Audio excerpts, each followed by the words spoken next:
Hello friends, welcome to Kala's food hub. இன்னைக்கு நம்ம சேனலில் பொட்டுக்கடலை மாவு உருண்டை எப்படி செய்கிறதுன்னு பார்க்கலாம். பொட்டுக்கடலை உருண்டை செய்கிறதுக்கு பொட்டுக்கடலையை வறுத்துக்கலாம். 1.5 கப் பொட்டுக்கடலை,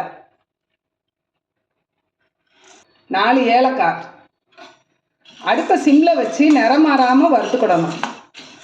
பொட்டுக்கடலை நல்லா வறுபட்ட வாசம் வருது, அடுப்பை ஆஃப் பண்ணிடலாம். வறுத்த பொட்டுக்கடலை நல்லா ஆறிடுச்சு, மிக்சி ஜாரில் பொடி பண்ணிட்டு வந்துடலாம்.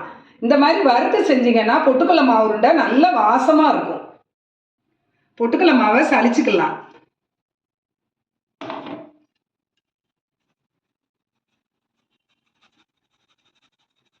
ஜீனி 1/2 கப் எடுத்து வச்சிருக்கிறேன், இதை மிக்சியில் போட்டு பொடி பண்ணிக்கலாம்.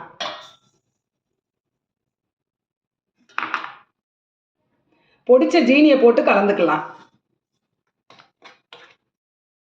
நெய் 2 ஸ்பூன், தேங்காய் பூ 1 கப்,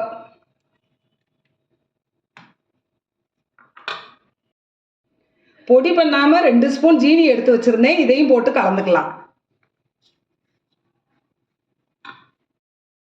எல்லாத்தையும் நல்லா கலந்தாச்சு, ஒரு கிண்ணத்தில் மாற்றிக்கலாம். நல்லா அமுக்கிட்டு மூடி வச்சிடலாம். 1/2 மணி நேரம் கழிச்சு பார்க்கலாம். 1/2 மணி நேரம் ஆயிடுச்சு. மாவை நல்லா கலந்துக்கலாம். மாவை உருட்டிக்கலாம்.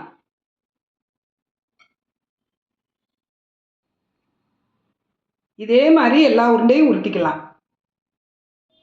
அளவுகள் டிஸ்கிரிப்ஷன் பாக்ஸில் கொடுக்குறேன், செக் பண்ணிக்கோங்க. ஸ்கூல் விட்டு வர்ற குழந்தைங்களுக்கு இந்த மாதிரி செஞ்சு கொடுத்தீங்கன்னா விரும்பி சாப்பிடுவாங்க. சுவையான பொட்டுக்கடலை மாவு உருண்டை ரெடி. இது வரைக்கும் நம்ம சேனலை சப்ஸ்கிரைப் பண்ணாதவங்க சப்ஸ்கிரைப் பண்ணிக்கோங்க. Thank you friends.